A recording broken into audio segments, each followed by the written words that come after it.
Sneha!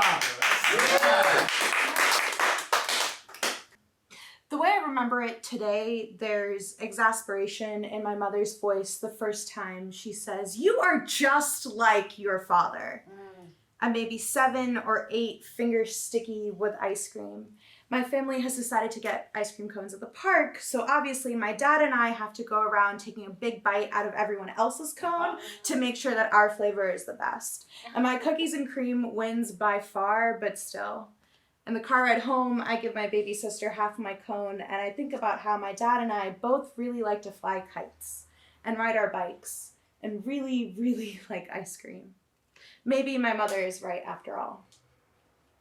When I'm 14, I go to a cousin's wedding in India, and relatives I've never met before come up to me and say, "You must be Shashi's daughter. You look just like him." And that's obviously what every teenage girl wants to hear. She looks like a balding, mustached, middle-aged man, but still. That night, I make faces in the bathroom mirror, make my eyes go wide, count the all too familiar ridges on my crunched up nose, and I think maybe my relatives are right. When I'm in college, I come home for winter break and make my sister and I a midnight snack. And I'm flipping grilled cheese on the stove when we start hearing the yelling from upstairs. And here's the thing, I wish I could tell you what the fight was about, I really do, but at that point in our lives, my parents fought so often that it could have been about anything from money troubles to lost car keys. What I do know is that the grilled cheese is burning and my sister has stopped talking mid-sentence and I am pissed. And we hear from upstairs, "Well, why did you even come home anyway?" yells my father. I freeze. My mother says, "Yeah, well, I don't have a home here. What's the point?" Grilled cheese is still burning. And my dad says, "Yeah, exactly. Get the fuck out of my house." The door slams, and I move. Thrust a shaking hand into the closet, grab jackets, a random pair of boots. I'm running through the house, grab my mom from the staircase, push her out the door into our minivan, and I'm about to buckle her in when I remember my sister still frozen in the kitchen. And so I dash back inside. "Go hide, now, not upstairs, downstairs, go hide in my room, please hide." And then I buckle myself in, and I'm flooring it, going 80 through the mountains of my childhood. See, the thing about anger is that it gets you to move. It's really hard to stay frozen when you've got adrenaline rushing through your veins. I'm pulled over by the side of a curb trying to figure out what we're going to do for the night when my sister texts me. And she says, "When are you coming home?" She knows better than to ask, so I guess I'm going home now. Make a sharp U-turn.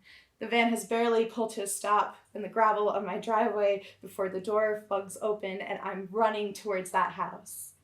And I can see my dad, he's in the downstairs bedroom window, yelling at my sister. And I can hear what he's saying. "Why does she always take your mother's side? This is so ridiculous. It's late. She shouldn't be driving."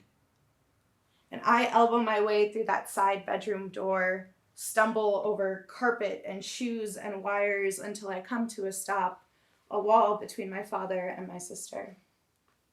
"If you've got a problem with me, then bring it on. You leave her alone." He raises his voice to match mine. "Oh, just shut up." "No," I answer, "not until you get out." And maybe I've shocked him because for once in my life, my father listens and he leaves. I'm still shaking when my mother enters the room, walks straight past me to my sister behind me. And the ringing has finally calmed down in my ears so I can hear that she's crying. But I don't trust myself to turn around yet. And my mother says, "What happened?" I don't turn around, but I say, "I had to get him out. I yelled." And her voice is really quiet when she says, "Oh, Sneha, you've made things so much worse.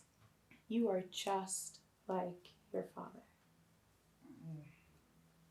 And I don't believe her, not at first. But she uses that phrase a lot when I'm angry or upset. And my dad starts saying things like, "We only have problems in this household when you come home." And finally, it's my sister that convinces me when she says, do you always have to yell when he yells? And so when I get a job offer all the way across the country, I take it. And yeah, it looks good on my resume, but more than anything, I think that maybe my sister will have an easier time if there aren't two aggressive personalities living in our household. It takes moving to California for me to realize that my family was right all along. I am just like my father, both the good and the bad. So yeah, my emotions can get out of hand if I'm not careful, but I'm also fiercely loyal and protective, just the way that he is.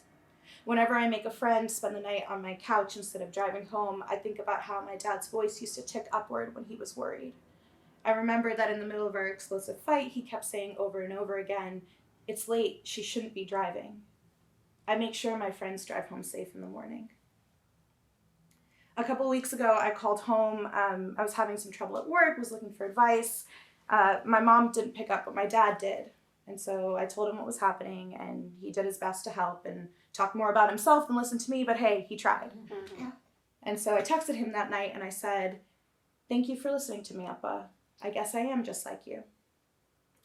The next morning, I got a message that word for word said this: "You are not like me. I am pragmatic, you are principalistic. I am practical, you are an idealist. I say don't worry, you spend too much time on be happy." And I laugh. It's either laugh or cry, right? But I laugh because it took me a lifetime to accept the fact that, my dad and I are similar. It's going to take him even longer because after all, he is just like me. Thank you. All right.